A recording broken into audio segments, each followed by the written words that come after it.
கிருஷ்ணர் தான் மகாபாரதத்தோட ஸ்ட்ராட்டஜிஸ்ட். முன்னாடி தமிழ்நாட்டு அரசியலில் ஸ்ட்ராட்டஜிஸ்ட் இருந்தாங்க. கலைஞரே ஒரு ஸ்ட்ராட்டஜிஸ்ட் தான். சரக்கு வாங்க வரவங்கிட்டலாம் இதுதான் நீ குடிக்கிற கடைசி பாட்டில், அடுத்து திமுக ஆட்சிக்கு வரும்போது கடையை மூடிடுவாங்க, இதுதான் நீ குடிக்கிற கடைசி பாட்டில் அப்படின்னு சொல்லி கொடுத்துருக்காங்க. ஐயோ கடையை மூட்டாங்கன்னா அதுக்கப்புறம் நம்ம வந்து 5 கிலோமீட்டர் தள்ளி போனோம், 10 கிலோமீட்டர் தள்ளி போனோம். அவன் ஃப்ரெண்ட்ஸ் கிட்ட சொல்லி அவன் எவனுமே ஓட்டு போடல. அரசியல்வாதிகிட்ட காசு வாங்க முடியுமா யாராவது?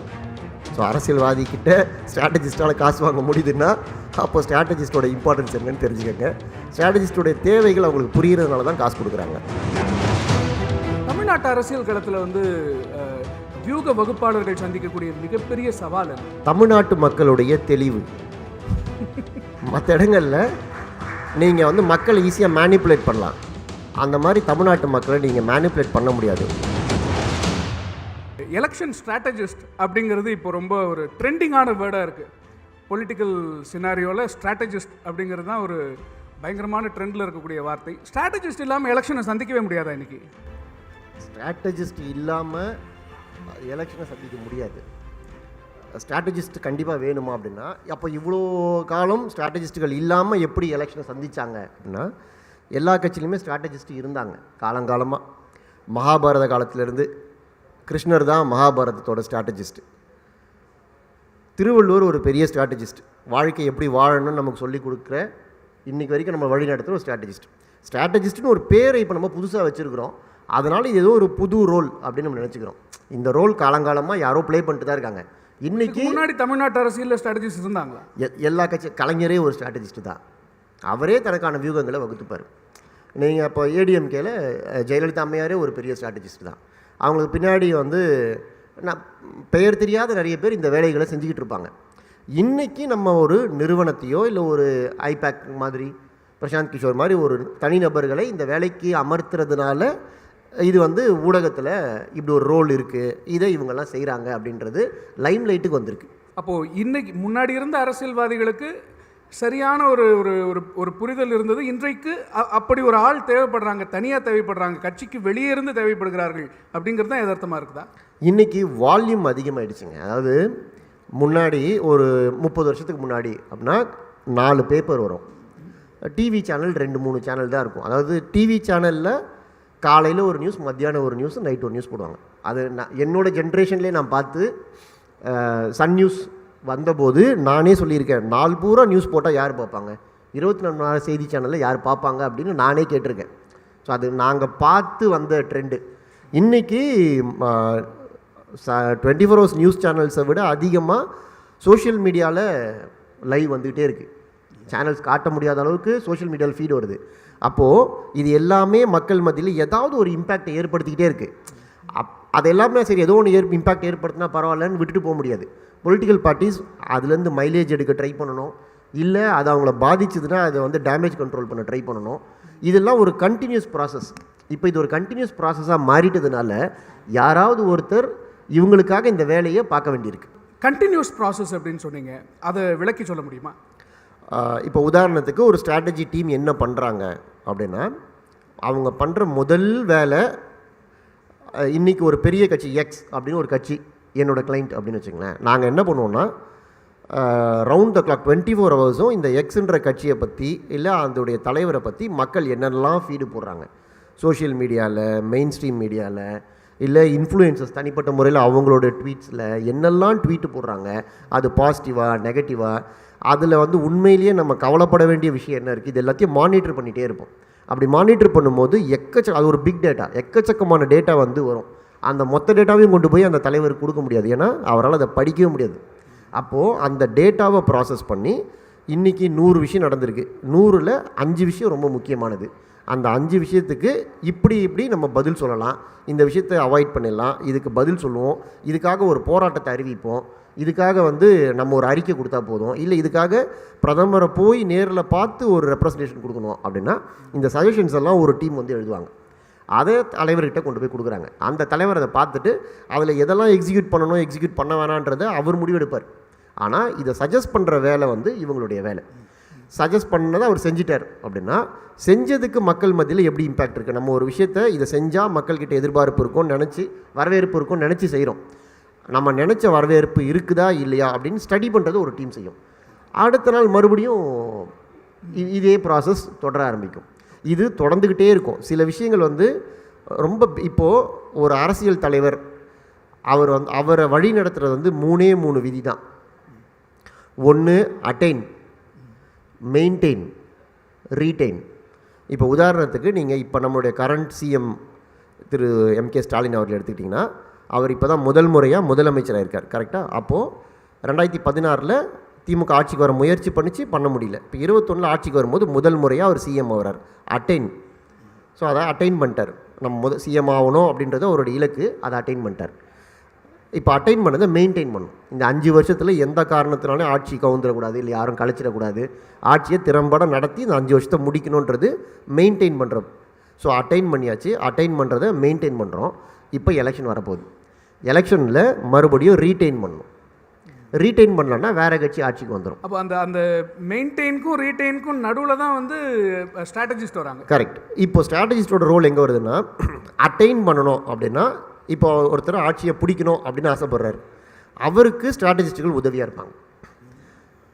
அதுக்கப்புறம் மெயின்டைன் பண்ணுறதுக்கு 5 வருஷம் நீங்கள் கூடவே ஸ்ட்ராட்டஜிஸ்ட்டை வச்சுருக்கணும்னு அவசியம் இல்லை.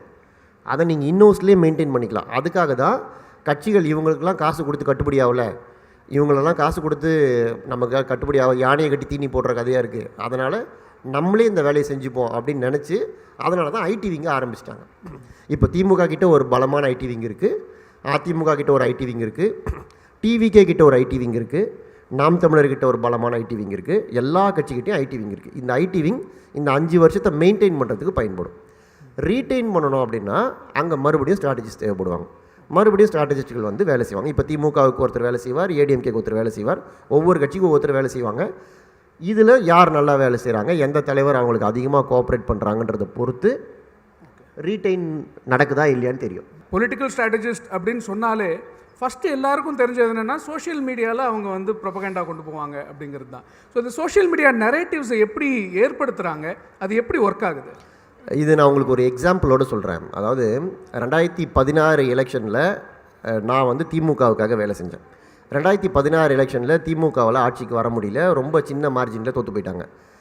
எலெக்ஷன் ரிசல்ட்டெல்லாம் வந்த பிறகு நாங்கள் அனலைஸ் பண்ணி பார்க்குறோம், எங்கே நம்ம தோற்றோம், எதனால் தோற்றோம், எந்தெந்த தொகுதியில் ரொம்ப கம்மியான வாக்கு சதவீதம் வந்திருக்கு அப்படின்னு பார்க்கும்போது சில ஏரியாவில் ரொம்ப ஓட்டு கம்மியாக வந்திருக்கு திமுகவுக்கு. ஏன் ஓட்டு கம்மியாக இருக்குது அப்படின்னு போய் விசாரித்ததில் என்ன தெரிஞ்சுதுன்னா, அந்த ஏரியாவில் இருக்க டாஸ்மாக் கடை இருக்குல்ல, திமுக வந்து தேர்தல் வாக்குறுதியில் நாங்கள் வந்தோம்னா மதுவிலக்கு கொண்டு வருவோம் அப்படின்னு 2016 ப்ரொஹிபிஷனை ஒரு மேனிஃபெஸ்டோவில் சொல்கிறாங்க, நாங்கள் வந்தால் மதுவிலக்கு கொண்டு வருவோம் அப்படின்னு. அந்த ஏரியாவில் இருக்க அரசியல்வாதி, அதிமுக அரசியல்வாதி என்ன பண்ணியிருக்காருன்னா, எல்லா கடையிலையும் சொல்லி சரக்கு வாங்க வரவங்கிட்டலாம், இதுதான் நீ குடிக்கிற கடைசி பாட்டில், அடுத்து திமுக ஆட்சிக்கு வரும்போது கடையை மூடிடுவாங்க, இதுதான் நீ குடிக்கிற கடைசி பாட்டில் அப்படின்னு சொல்லி சொல்லி கொடுத்துருக்காங்க. அவன்லாம் பயந்துட்டான். ஐயோ கடையை மூட்டாங்கன்னா அதுக்கப்புறம் நம்ம வந்து 5 கிலோமீட்டர் தள்ளி போனோம், 10 கிலோமீட்டர் தள்ளி போனோம். அவன் ஃப்ரெண்ட்ஸ் கிட்ட சொல்லி அவன் எவனுமே ஓட்டு போடல. ஸோ ப்ரோஹிபிஷன் கொண்டு வரதுன்றது கொண்டு வந்துருவாங்களோன்னு பயத்தை வந்து ஏற்படுத்தியிருக்காங்க. இது ஒரு நரேட்டிவ் செட் பண்ணுறது. இதை யாரோ ஒருத்தர் கிரவுண்டில் செட் பண்ணுறாரு இல்லையா. இது வந்து 2016 இன்னைக்கு சோஷியல் மீடியா பல மடங்கு வளர்ந்துருக்கு. அப்போ அந்த ஒரு தொகுதியில் பாதிப்பு ஏற்படுத்துச்சுல்ல, இன்றைக்கி இதே மாதிரி ஒன்று நடந்துச்சுன்னா அவன் வந்து சோஷியல் மீடியாவில் ஒரு போஸ்ட் போடுவான், திமுக வந்தோடனே கடையை மூடிடுவாங்க, அதனால் நான் வந்து போட வேணான்னு முடிவு பண்ணிட்டேன், நீங்களும் பார்த்துக்கோங்க ப்ரோ அப்படின்னு போட்டுருவான். எல்லாருமே அவங்கவுங்க கடையை மூடிடுவாங்களோ அப்படின்னு யோசிக்க ஆரம்பிச்சிடுவான். ஸோ அந்த 3 தொகுதி 4 தொகுதியில் இருந்த இம்பேக்ட்டு தமிழ்நாடு முழுக்க இருக்கும். இதுதான் சோஷியல் மீடியா நரேட்டிவ். வந்து யாரோ ஒரு ஸ்ட்ராட்டஜிஸ்ட் உருவாக்கணும் அப்படின்லாம் இல்லை, போகிற போக்கில் எல்லாருமே அவங்கவுங்க பங்குக்கு நரேட்டிவை உருவாக்கிக்கிட்டே இருப்பாங்க. அதில் நமக்கு தேவையான நரேட்டிவை நம்ம அடாப்ட் பண்ணி எடுத்து நம்ம இன்னும் வளர்த்து விடணும், தேவையில்லாத நரேட்டிவை நம்ம வந்து டேமேஜ் கண்ட்ரோல் பண்ணணும். ஓகே. ஸோ இந்த நரேட்டிவ் சொன்னீங்க இல்லையா, நீங்கள் பர்சனலாக பார்த்து ஒரு தலைவர் இந்த நரேட்டிவை வந்து இப்படி செட் பண்ணார், அல்லது இப்படி ஒரு நரேட்டிவ்க்கு இந்த மாதிரி ஒரு ஆன்டி நரேட்டிவ் இந்த மாதிரி வந்து அவர் கொண்டு வந்தார் அப்படின்னு பார்த்து வியந்த விஷயங்கள் ஏதாவது இருக்கா ப்ராக்டிக்கலாக எலெக்ஷன்ஸில்? எலெக்ஷன்ஸில் நம்ம இப்போ நீங்கள் முதல் கேட்ட கேள்வி தான், ஸ்ட்ராட்டஜிஸ்ட்னால் ஏதோ இப்போ தான் 2 வருஷமாக வராங்க, இல்லை பிரசாந்த் கிஷோர் 2014 வந்த பிறகு தான் ஸ்ட்ராட்டஜிஸ்ட்னு ஒருத்தர் வந்திருக்காரு அப்படின்லாம் நம்ம நினைக்கிறோம்ல. இப்போ ரீசெண்ட் ஹிஸ்ட்ரியில் எடுத்துக்கிட்டிங்கன்னா எனக்கு தெரிஞ்சு முதல்ல ஸ்ட்ராட்டஜிஸ்ட் யூஸ் பண்ணது வந்து பில் கிளின்டன் தான். 1992 கிட்டத்தட்ட 33 வருஷத்துக்கு முன்னாடி. ஸோ அவருக்கு வந்து ஜேம்ஸ் கார்வில்னு ஒருத்தர், அவர் தான் ஸ்ட்ராட்டஜிஸ்ட். 1992லேயே ஸ்ட்ராட்டஜிஸ்ட் வந்துட்டாங்க. 1992லேயே ஸ்ட்ராட்டஜிஸ்ட்டை பில் கிளின்டன் யூஸ் பண்ணி வார் ரூம்லாம் வச்சு வேலை செஞ்சுருக்காங்க. அதுக்கப்புறமா இப்போ நிறைய பேர் வந்து ஒபாமா வந்து ஸ்ட்ராட்டஜிஸ்ட்டை யூஸ் பண்ணார், ஒபாமாவை பார்த்து மோடி யூஸ் பண்ணார். அதுக்கப்புறம் தான் தமிழ்நாட்டில் நம்ம யூஸ் பண்ண ஆரம்பிச்சோம்னு நினைக்கிறாங்க. ஒபாமாவுக்கும் முன்னாடி மோடி தான் இங்கே ஃபஸ்ட்டு யூஸ் பண்ணதா? மோடி தான் இங்கே ஃபஸ்ட் யூஸ் பண்ணார். மோடி இப்போ நீங்கள் கேட்ட எக்ஸாம்பிள் நம்ம மோடியே கூட சொல்லிக்கலாம். ஏன்னா இந்தியாவில் கிட்டத்தட்ட ஒரு 25-30 வருஷமாக கொலிஷன் கவர்மெண்ட் தான் இருந்தது. மத்தியில் ஒரு கூட்டணி அரசு தான். மோடி ஒரு பிரசாந்த் கிஷோன்ற ஸ்ட்ராட்டஜிஸ்ட்டை ஹையர் பண்ணி அவங்க ஒரு நரேட்டிவை செட் பண்ணுறாங்க. அந்த எலெக்ஷனையே எப்படின்னா ஒரு பிரசிடென்ஷியல் எலெக்ஷன் மாதிரி மாற்றிடுறாங்க. ஒரு நபரை முன்னிறுத்தி, மோடின்ற ஒரு நபர் அவருடைய பராக்கிரமங்களை மட்டுமே சொல்கிறது. அப்படி ஒரு நபரை முன்னிறுத்தி ஒரு பிரசிடென்ஷியல் எலெக்ஷன் ஸ்டைலில் கேம்பெயின் பண்ணதுனால கிட்டத்தட்ட 30 வருஷத்துக்கு பிறகு இந்தியாவில் சிங்கிள் மெஜாரிட்டியோட ஒரு பார்ட்டி வந்து ஆட்சியில் உட்காருது. அதுவும் பிஜேபி மாதிரியான ஒரு பார்ட்டி. அது வந்து ஸ்ட்ராட்டஜிஸ்ட்டுகளுக்கு ஒரு ஸ்ட்ராட்டஜிஸ்ட்டு ஒரு நல்ல விஷயம் அப்படின்னா, சாதனைனா இது ஒரு எக்ஸாம்பிளாக சொல்லலாம். தமிழ்நாட்டில் அப்படின்னு எடுத்துக்கிட்டால் இதுக்கு முன்னாடி நியூஸ் பேப்பர்ஸ் இருந்தபோது அல்லது ஒரு டெலிவிஷன் சேனல் இருந்தப்போ இல்லை ரேடியோஸ் இருந்தப்போ இப்படி மற்ற ஊடகங்கள் இருந்தபோது தேவைப்படாத இந்த ஸ்ட்ராட்டஜிஸ்டுடைய தேவை இந்த சோஷியல் மீடியா யுகத்தில் மட்டும் ஏன் அதிகமாக தேவைப்படுது? ஒருவேளை இது அரசியல்வாதிகளுக்கு புரியலையோ? அரசியல்வாதிகளுக்கு புரியுது. நான் இதை ஏற்கனவே கூட ஒரு பேட்டியில் சொல்லியிருக்கேன். ஸ்ட்ராட்டஜிஸ்ட் யாருமே ஓசியில் வேலை செய்யலை. இப்போ நாங்கள் யாரும் வந்து சும்மா வேலை செய்யலை, நாங்கள் காசு வாங்கிட்டு தான் வேலை செய்கிறோம். அதுவும் யார்கிட்ட காசு வாங்குகிறோம்? அரசியல்வாதிகிட்ட காசு வாங்குகிறோம். அரசியல்வாதிகிட்ட காசு வாங்க முடியுமா யாராவது?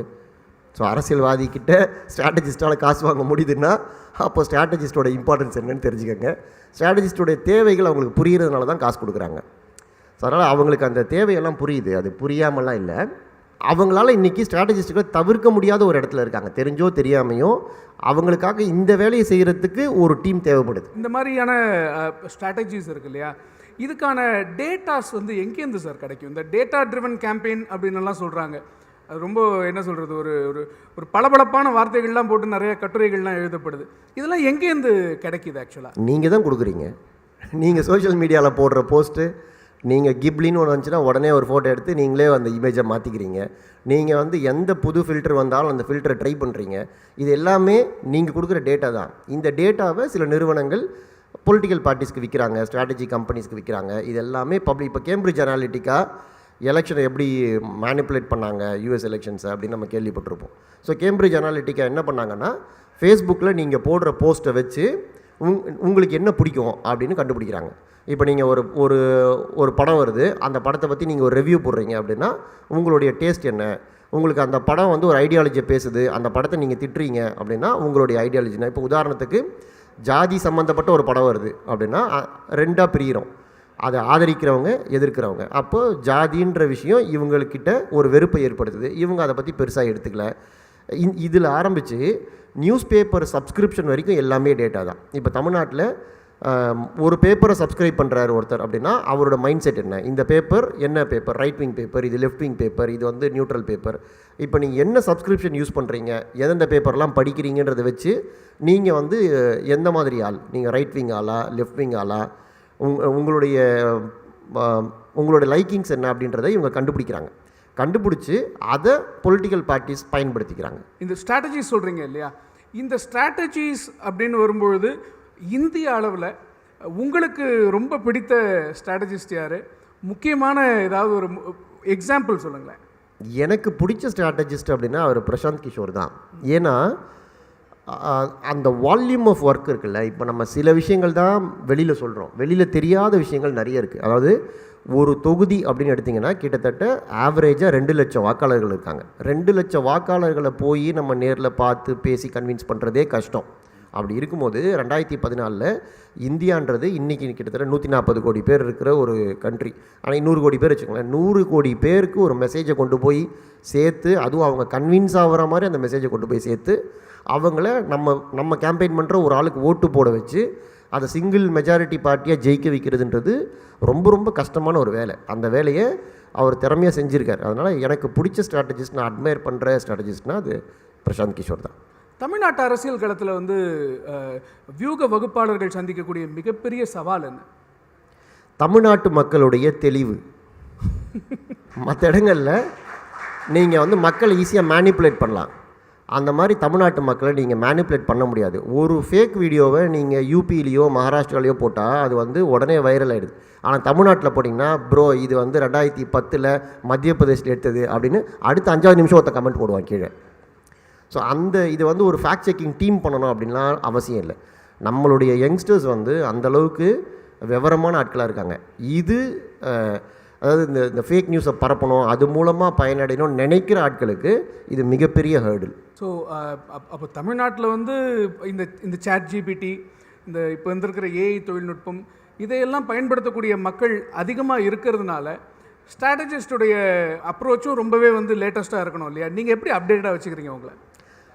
நான் உங்களுக்கு ஒரு எக்ஸாம்பிள் சொல்கிறேன். இப்போது பிஜேபி தமிழ்நாட்டில் பெரிய லெவலில் கால் ஊன முடியல. அதுக்கு அவங்க பல முயற்சி பண்ணுறாங்க, ஆனால் நடக்கலை. ஏன்னா அதுக்கு மிக முக்கியமான காரணம் வந்து ஒரு லாங்குவேஜ் பேரியர். நரேந்திர மோடி அவர்கள் ஒரு நல்ல ஸ்பீக்கர் அப்படின்னு நம்ம எல்லாருக்கும் தெரியும். ஆனால் கிராமத்தில் இருக்கிற ஒருத்தர், தமிழ் மட்டுமே தெரிஞ்ச ஒருத்தர் நரேந்திர மோடி பேசுறதை புரிஞ்சிக்க முடியாது. அவர் இங்கே வந்து ராமநாதபுரத்தில் பேசினாலும் பக்கத்தில் ஒருத்தர் அதை டிரான்ஸ்லேட் பண்ண போகிறார். டிரான்ஸ்லேட் பண்ணுறவர் இவர் பேசினது எந்த அளவுக்கு உள்வாங்கி எக்ஸாக்டாக டிரான்ஸ்லேட் பண்ணுவார் அப்படின்னு நமக்கு தெரியாது. இந்த சேலஞ்ச் இருக்குல்ல. இப்போது ஏஐயில் எங்ககிட்டே சில டூல்ஸ் இருக்குது. என்னென்னா அவருடைய மோஷன் கேப்சர் பண்ணிவிட்டு அவருடைய பாடி லாங்குவேஜை, அவருடைய வாய்ஸ் சாம்பிள்ஸ்லாம் கொடுத்த பிறகு 15 நிமிஷம் ஸ்பீச் அவர் பேசுகிறார் இல்லையா, அந்த 15 நிமிஷம் ஸ்பீச்சை லிப்ஸிங்கோடு எங்களால் தமிழ், தெலுங்கு, மலையாளம் எல்லா லாங்குவேஜ்லையும் பண்ண முடியும். ஸோ இப்போ மோடியுடைய மெசேஜ் ஒரு 15 நிமிஷம் அவர் ஹிந்தியில் பேசின கிளிப்பு நீங்கள் எங்களுக்கு கொடுத்தீங்கன்னா அந்த கிளிப்பை நாங்கள் வந்து தமிழில் 15 நிமிஷம் அவரே பேசுகிற மாதிரி. அது வாக்காளர்களுடைய நம்பகத்தன்மையை பெருமை. நம்பகத்தன்மை இதில் நீங்கள் கீழே போட்டுருணும். இது வந்து அவருடைய ஒப்புதலோட நீங்கள் டிரான்ஸ்லேட் பண்ணுறாருல, அவர் டிரான்ஸ்லேட் பண்ணுறதுக்கு பதிலாக நீங்கள் இதை ஏஐயில் ரீக்ரியேட் பண்ணியிருக்கோம் அப்படின்னு போட்டு அதை நீங்கள் வந்து பப்ளிஷ் பண்ணிடலாம். அப்போ மக்கள் பார்க்கும்போது அவருடைய பாடி லாங்குவேஜோட அவருடைய இன்டர்நேஷனோட அது வந்து கேட்கும்போது இன்னும் டைரெக்டாக மக்களுக்கு போய் சேரும். அப்போது அந்த மெசேஜ் வந்து கன்வே ஆகிடும். இங்கே இருக்கிற பொலிட்டிக்கல் லேண்ட்ஸ்கேப் வந்து பெரிய அளவில் பாதிக்கப்படும். அந்த லாங்குவேஜ் பேரியர் இருக்குல்ல, அந்த பேரியர் வந்து உடையுது. ரெண்டாவது, இப்போது ஆக்மெண்டட் ரியாலிட்டி, வெர்ச்சுவல் ரியாலிட்டிலாம் வந்துருச்சு. நீங்கள் மேனிஃபெஸ்டோவில் என்ன சொல்லுவீங்கன்னா, நீங்கள் சங்கர் படத்துலலாம் காட்டுவாங்கள்ல, அப்படியே ஒரு மேப்பு காட்டுவாங்க, இவர் ஆட்சி வந்து இப்படி ஆகிடும் அப்படின்னு. அந்த மாதிரி இதெல்லாம் இப்போ பாசிபிள் ஆகிடுச்சு. ஆக்மெண்டட் ரியாலிட்டி, வெர்ச்சுவல் ரியாலிட்டிலலாம் மேனிஃபெஸ்டோ கொடுக்கும்போதே நீங்கள் ஏதாவது கியூஆர் கோடை போட்டு நம்ம ஸ்கேன் பண்ணோன்னா, எனக்கு இப்போ டி நகர் நான் வந்து ஓட்டு கேட்க போகிறேன் டி நகரில் அப்படின்னா, நான் ஆட்சிக்கு வந்தேன்னா டி நகர் இப்படி ஆகிடும் அப்படின்னு நான் சொல்கிறேன். அது பேப்பரில் இருக்கிறதுக்கு பதிலாக இனிமேல் அது விஷுவலாகவே உங்கள் கண்ணு முன்னாடி அதை ஒரு 3D மேப்பிங்கில் காமிக்க முடியும். ஸோ ஜனங்க அதை கண்ணில் பார்க்க முடியும். இன்றைக்கி படிக்கிறதுன்றது குறைஞ்சிருச்சு. படிக்கிறது குறைஞ்சி பார்க்குறது தான் அதிகமாக இருக்குது. இப்போ இருக்கிற ஜென்ரேஷன் வந்து பார்க்குறத ப்ரிஃபர் பண்ணுறாங்க. அப்போது பார்க்குறதுக்கான கண்டென்ட்டாக பொலிட்டிக்கல் கண்டென்ட்டையும் மாற்றணும். மேனிஃபெஸ்டோவையும் படிக்கிற கண்டென்ட்டாக இல்லாமல் மேனிஃபெஸ்டோவை பார்க்குற மேனிஃபெஸ்டோவாக மாற்றணும். அதை யார் சக்ஸஸ்ஃபுல்லாக பண்ணுறாங்களோ அவங்களுடைய மேனிஃபெஸ்டோ மக்கள்கிட்ட ஈஸியாக போய் சேர்ந்துடும். இப்போ இன்றைக்கி மகளிருக்கு வந்து 1000 ரூபா கொடுக்குறோம் மாதந்தோறும். அப்புறம் பெண்களுக்கு இலவச பேருந்து பயணம். இதெல்லாம் வந்து தமிழ்நாட்டில் நிறைய பேர் சென்றடைஞ்ச வரவேற்பு பெற்ற திட்டங்கள். அப்போ இதுக்கு எதிராக ஏடிஎம்கேல ஒரு திட்டத்தை சொல்கிறாங்க அப்படின்னா அது போய் ரீச் ஆகணும்னா அதை வாயில் சொல்கிறதோ பிரிண்டட் பேப்பரில் கொண்டு போய் காமிக்கிறத விட இப்படி ஒரு ஏஆர் விஆர் டெக்னாலஜியில் காமிச்சிங்கன்னா, தைவானில் 2024 போன வருஷம் நடந்த எலெக்ஷனில் தைவானில் இதெல்லாம் யூஸ் பண்ணியிருக்காங்க. அது மேபி அடுத்த தேர்தலே இங்கேயும் வந்துடும். நீங்கள் வந்து இது வரைக்கும் ஒர்க் பண்ண எலெக்ஷன்ஸில் அது 2016, 2019, 2021, 2024 இப்படி வரிசையாக ஒர்க் பண்ணும்போது என்னென்ன சேஞ்சஸ் நீங்கள் பார்த்தீங்க? இப்போ ஒவ்வொரு எலெக்ஷன்லேயும் இந்தந்த விஷயங்கள்லாம் எவால்வ் ஆகிட்டே வருது அப்படின்னு சொன்னால் என்ன மாதிரியான சேஞ்சஸ் இருக்குது? நான் பார்க்குற மிக முக்கியமான சேஞ்ச் வந்து ஒரு கட்சிக்கு கண்ணை மூடிக்கிட்டு ஓட்டு போடுவோம் அப்படின்ற மைண்ட் செட் வந்து வேகமாக குறைஞ்சிக்கிட்டே வருது. சின்னத்துக்காக ஓட்டு போடுறேன் அப்படின்னு சொல்கிறவங்க குறைஞ்சிட்டு இருக்கு, அதுவும் குறைஞ்சிக்கிட்டே வருது. ஸோ தமிழ்நாட்டில் இன்றைக்கி நம்முடைய ஓட்டர் டேட்டா படி 40% யங்ஸ்டர்ஸ் இருக்காங்க. யங்ஸ்டர்ஸ்ன்னு நான் சொல்கிறது வந்து 35 வயசுக்கு கீழே இருக்கிறவங்க கிட்டத்தட்ட 40% இருக்காங்க த்ரூ அவுட் தமிழ்நாடு எல்லா கான்ஸ்டிடுவன்சிலையும். அதில் நீ 35 வயசுக்கு கீழேனா அவங்க எத்தனை எலெக்ஷனில் ஓட்டு போட்டிருப்பாங்கன்னு யோசிச்சு பாருங்கள். அதிகபட்சம் 2 இல்லை 3 எலெக்ஷனில். அவங்கக்கிட்ட அந்த பேட்டர்ன் ஃபிக்ஸாக இருக்காது. சில பேர் இந்த வயசானவங்கலாம் போலிங் பூத்துக்கு போன உடனே எங்கே ஓட்டு போட்டிங்க, நான் நேராக போய் சூரியனில் ஓட்டு போட்டேன். ஏன் போட்டேன், போட்டு பழக்கம் ஆயிடுச்சு அதனால் சூரியனில் போட்டேன், இலையில் போட்டேன் அப்படின்னு சொல்லுவாங்க. அது வந்து ஒரு பிஹேவியர். அந்த பிஹேவியர் பேட்டர்ன் வந்து குறைஞ்சிக்கிட்டே வருது. அந்த பிஹேவியர் இருக்கிறவங்க கொஞ்சம் கொஞ்சமா வந்து வெளியே போயிட்டு புது ஆட்கள் உள்ள ஆமாம், அவங்கெல்லாம் கொஞ்சம் கொஞ்சமாக வயசாகுது, அவங்கெல்லாம் மெல்ல மெல்ல எலிமினேட் ஆகுறாங்க, புது ஓட்டர்ஸ் உள்ளே வராங்க. புது ஓட்டர்ஸ் கிட்ட இந்த மாதிரி பார்ட்டிக்கான லாயல்ட்டி அப்படின்றது, நான் கண்டிப்பாக என்ன நடந்தாலும் திமுக ஓட்டு போடுவேன், என்ன நடந்தாலும் அதிமுக போடுவேன், என்ன இருந்தாலும் காங்கிரஸுக்கு போடுவேன் அப்படின்றதெல்லாம் இல்லை. என்ன காரணம் சார்? ஏன் இன்னைக்கு இருக்கிற யங்கர் ஜென்ரேஷன்ஸுக்கு அந்த பார்ட்டி லாயல்ட்டிங்கிறது இல்லாததுக்கு என்ன காரணம்னு நினைக்கிறீங்க? அவங்களுக்கான எக்ஸ்போஷர் இன்றைக்கி வந்து 24 hours நியூஸ் அவைலபிளாக இருக்குது, மொபைலில் எது நடந்தாலும் வந்துக்கிட்டே இருக்குது. அதனால் நீங்கள் ஒரு நரேட்டிவை வந்து செட் பண்ண முடியல, ஒரு நரேட்டிவை செட் பண்ணி அதை அப்படியே மெயின்டைன் பண்ண முடியல. இப்போ நீங்கள் ஒரு பீரியடுக்கு முன்னாடி பார்த்தீங்கன்னா கலைஞர் கருணாநிதி அப்படின்னா நம்ம வந்து அவர் பேரை சொல்ல மாட்டோம், கலைஞர் அப்படின்ற பேரை மட்டும் தான் சொல்லுவோம். அவருக்கு அடுத்த லெவலில் இருக்கிற பேராசிரியர் அன்பழகனை பேராசிரியர் அப்படின்னு மட்டும்தான் சொல்லுவாங்க, அன்பழகன் சொல்ல மாட்டாங்க. கலைஞர் வந்தார், பேராசிரியர் வந்தார், மரியாதை நிமித்தமா மரியாதை. அது அப்படி தான் வந்து அது ஒரு நரேட்டிவ். பேரை சொன்னாலே அது மரியாதை குறைவு அப்படின்ற மாதிரி கூட நினச்சிடுவாங்க. இந்த பக்கம் வந்து அம்மா, அவங்க ஜெயலலிதான்னு அவங்க பேரை சொல்ல மாட்டாங்க, அம்மான்னு சொல்லுவாங்க.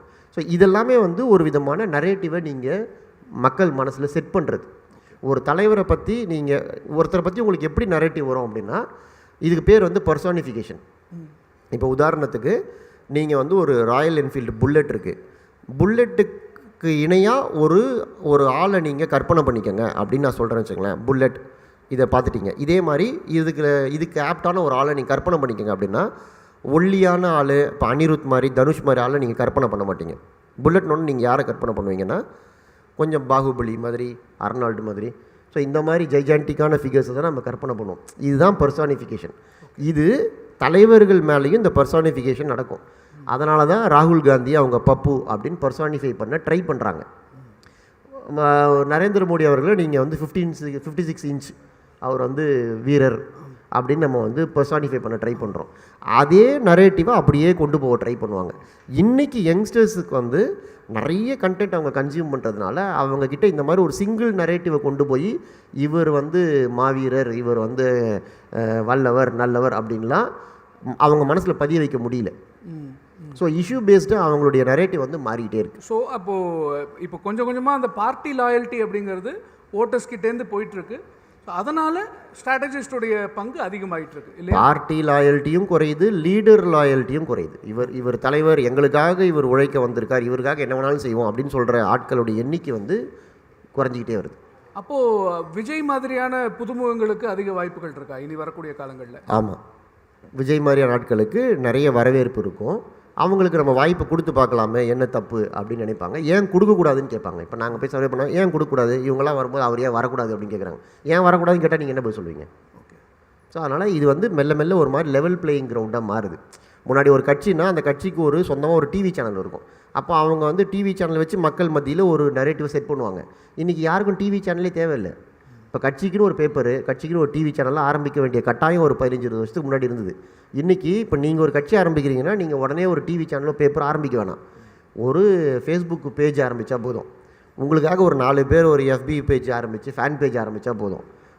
இன்ஸ்டாவில் நீங்கள் போடுறது வந்து டிவியில் போகிறத விட அதிகமான வியூஸ் வந்து டிஜிட்டல் மீடியாவில் கிடைக்குது. அதனால் இது வந்து ஒரு லெவல் பிளேயிங் கிரவுண்டாக ஒரு வகையில் இது நல்லது. ஸோ பணம் இருக்கிறவங்க, படைபலம் பணபலம் இருக்கிறவங்க தான் அரசியல் பண்ண முடியுன்ற நிலைமை மெல்ல மெல்ல மாறி, இன்றைக்கி உங்களுக்கு இன்ட்ரெஸ்ட் இருந்தது, உங்களுக்கு ஒர்க் பண்ண தெரியுது, அந்த ஸ்ட்ராட்டஜிலாம் உங்களுக்கு புரியுது அப்படின்னா யார் வேணாலும் இன்றைக்கி அரசியலுக்கு வந்து அச்சீவ் பண்ண முடியும். ஏன்னா ரொம்ப சின்ன மார்ஜினில் தான் நிறைய தொகுதிகளில் வெற்றி தோல்வி மாறுது. இப்போ டி நகர் தொகுதியிலலாம் வந்து 139 ஓட்டு தான் ஜெயித்தவருக்கும் தோற்றவருக்கும். ஸோ அதனால் இப்போ அந்த மாதிரி நீங்கள் வந்து இதெல்லாம் இன்னும் போக போக ஜாஸ்தியாகும்.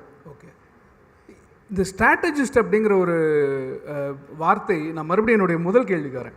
ஸ்ட்ராட்டஜிஸ்ட் அப்படிங்கிற வார்த்தை ட்ரெண்டாக மக்களுக்கு வந்து ஓகே இந்த விஷயம் நடக்க, யாரோ ஒரு ஸ்ட்ராட்டஜிஸ்ட் தான் இந்த பண்ணியிருக்கேன் அப்படின்னு அந்த ஒரு விஷயம் வந்துடாதா? எப்படி நம்புவாங்க? நீங்கள் சொல்கிற நரேட்டிவ்ஸை முதல்ல நம்புவாங்களா மக்கள்? அது ஒரு சேலஞ்ச் தாங்க. நீங்கள் வந்து இது நீங்கள் அரசியலை விட்டுருங்க, சினிமாவே எடுத்துக்கோங்களேன். ஒரு படம் வந்து நல்லா இருக்குன்னு ஒரு 100 பேர் படம் ரிலீஸ் ஆன உடனே போடுறாங்க. நான் அன்றைக்கி ஒரு ரிவ்யூ படித்தேன் படத்தில், அந்த படத்தை பற்றி ரிவ்யூ அவன் ஒரு 3 பேராகிராஃப் எழுதியிருக்கான். 3 பேராகிராஃப் எழுதி கடைசியில் மிச்சத்தை படத்தை பார்த்துட்டு எழுதுகிறேன் ப்ரோன்னு போட்டிருக்கான். அவன் படமே பார்க்கல, 3 பேராகிராஃபுக்கு படத்தை பற்றி டீட்டெயில்டு ரிவ்யூ எழுதியிருக்கான். இப்போ நான் அதை படிக்கலன்னு வச்சுக்கோங்க, 2 பேராகிராஃபோட நிறுத்தியிருந்தானா. ஸோ இது படத்துக்கே உண்டாக்குறாங்கல்ல, இதே மாதிரி பொலிட்டிக்கல் பார்ட்டிஸ்க்கு உண்டாக்குவாங்க. நான் இன்னொரு ரிவ்யூ படித்தேன் ஒன்றுத்தில், அதில் ஒருத்தர் மட்டும் நீங்கள் இந்த படத்தை வந்து த்ரில்லர் படம் அப்படின்லாம் சொன்னீங்க, த்ரில்லர் படம் ஹாரர் படம்னு சொன்னீங்க, ஆனால் இவர் வந்து இது காமெடி படம்னு சொல்கிறாரு அப்படின்னு ஒருத்தன் போட்டிருக்கான். அதுக்கு கீழே ஒருத்தன், அவன் படம் பார்த்தவனா இருப்பான், அவனெல்லாம் அவாய்ட் பண்ணுங்க ப்ரோ. ஸோ நீங்கள் படத்தை பார்க்கணுன்னுலாம் அவசியம் இல்லை. நீங்கள் ஒரு ரெவ்யூ செட் பண்ணோம் அப்படின்னா அரசியல்னு செட் பண்ணலாம், சினிமாவிலையும் செட் பண்ணலாம். அது மக்கள் தான் பொழுதுபோக்கு மாதிரியே மக்களுக்கு ஒரு ஒரு பிம்பத்தை ஏற்படுத்துறது மனசில். இதுவும் ஒரு விதமான என்டர்டெயின்மெண்ட் மாதிரியே மக்கள் எடுத்துக்கிறாங்க. அவங்க எலெக்ஷனுக்கு நெருக்கத்தில் தான் அதை சீரியஸாக யோசிக்கிறாங்களே தவிர, அது வரைக்கும் அவங்களுக்கு அதில் வந்து பெரிய மக்கள் அரசியல் மயமாய் டே டு டே அரசியல் பேசுகிறாங்க அப்படிலாம் இல்லை. மிக்க நன்றி திரு பார்த்திபன். நீங்கள் இவ்வளோ நேரம் பேசினது எல்லாருக்குமே ஒரு புரிதல் வந்திருக்கும். எப்படி நாம் போடக்கூடிய சோஷியல் மீடியா போஸ்ட்டை வச்சு நமக்கே வந்து ஒரு ஒரு நரேட்டிவ் செட் பண்ணுறாங்க. எப்படி வந்து இந்த சோஷியல் மீடியாக்களை வைத்து ஒரு வியூக வகுப்பு எப்படி இயங்குது அப்படிங்கிறத வந்து எல்லாருமே தெரிஞ்சுக்கிட்டு இருப்பாங்க. ரொம்ப நன்றி.